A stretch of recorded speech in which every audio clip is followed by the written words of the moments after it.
There is a moment, a quiet moment, when someone hears Andrew Tate speak for the first time, and something shifts. Not agreement, not logic, not even understanding, recognition. It feels like someone just said the thing you weren't supposed to say out loud. The frustration you buried, the anger you never admitted, the questions you were told not to ask, and suddenly, the world feels clearer. Stronger versus weaker, winners versus losers, control versus submission, simple, powerful, dangerous. You want to become a somebody on this planet. If you're going to do things worthwhile, sooner or later you're going to make enemies. But enemies are not actually too big a problem. I have had some extreme enemies. I've had 2 attempts on my life. But most people are not going to build enemies this extreme. You're going to build enemies of people who don't like you or they hate you. That's fine, because you can deal with that very easily by basically ignoring them. And you also know exactly what to expect from an enemy. An enemy's going to attack you, and you know how to deal with that. A friend, on the other hand, can betray you. And betrayal is much worse than an attack from an enemy for 2 reasons. One, it catches you by surprise. That's the first thing. And the second thing is your friend knows you well enough to know your weaknesses and knows exactly how to strike.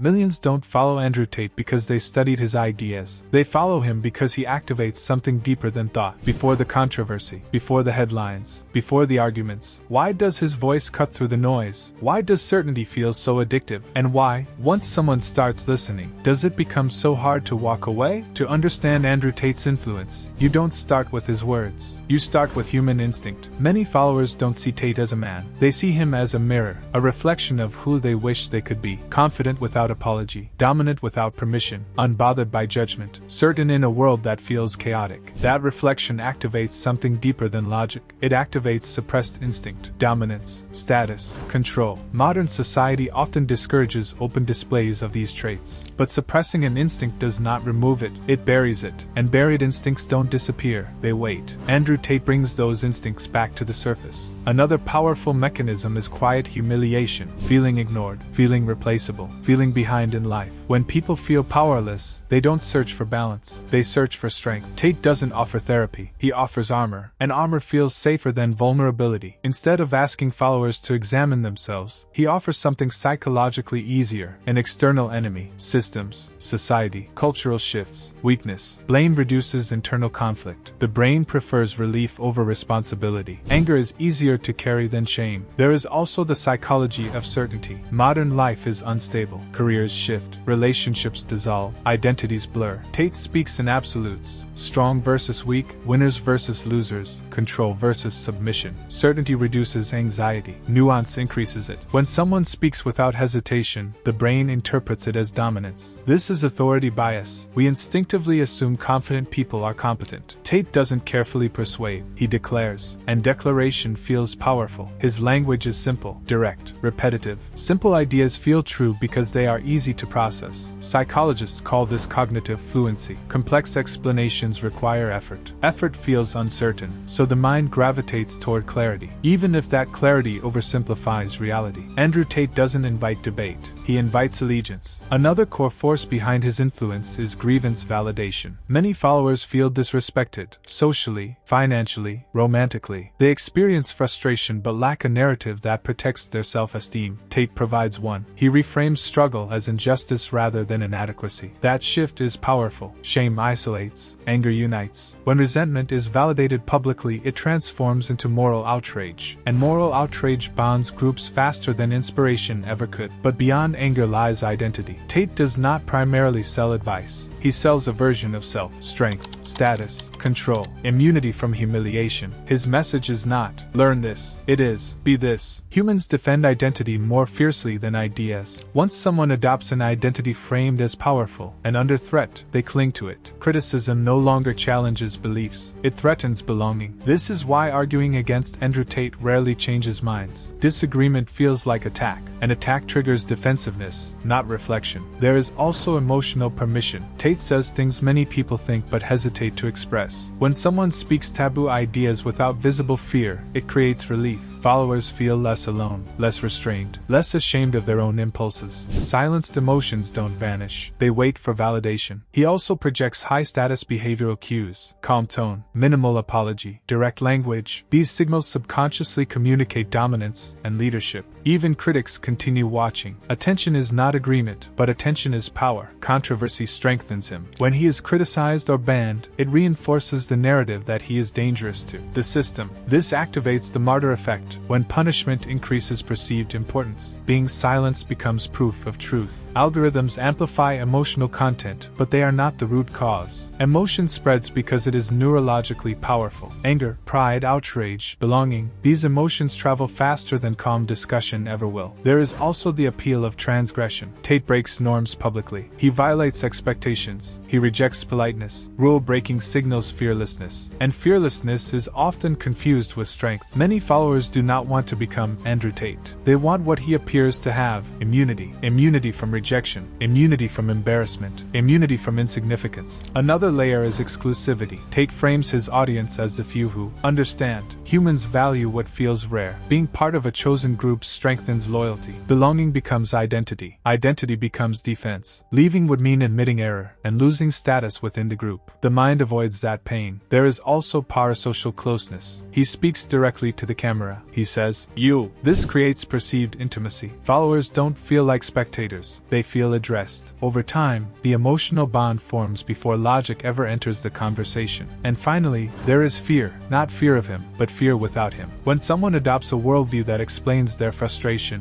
abandoning it means returning to uncertainty. Uncertainty feels dangerous, so doubt is suppressed. Not because belief is unshakable, but because confusion is scarier. Understanding this does not require agreement. It requires recognizing the instincts being activated. When people feel directionless, certainty will outperform nuance. Confidence will outperform caution. Identity will overpower evidence. Andrew Tate is not an anomaly. He is a mirror. He reflects unmet psychological needs for direction, strength, status, belonging, meaning. If he disappeared tomorrow, someone else would replace him, because the instincts he activates are ancient. The need to matter, the need to belong, the need to feel powerful in a world that feels unstable. He did not create these instincts. He learned how to trigger them. And once you understand that, the question is no longer why people follow Andrew Tate. The real question is far more uncomfortable. Why so many people felt lost enough to need him in the first place.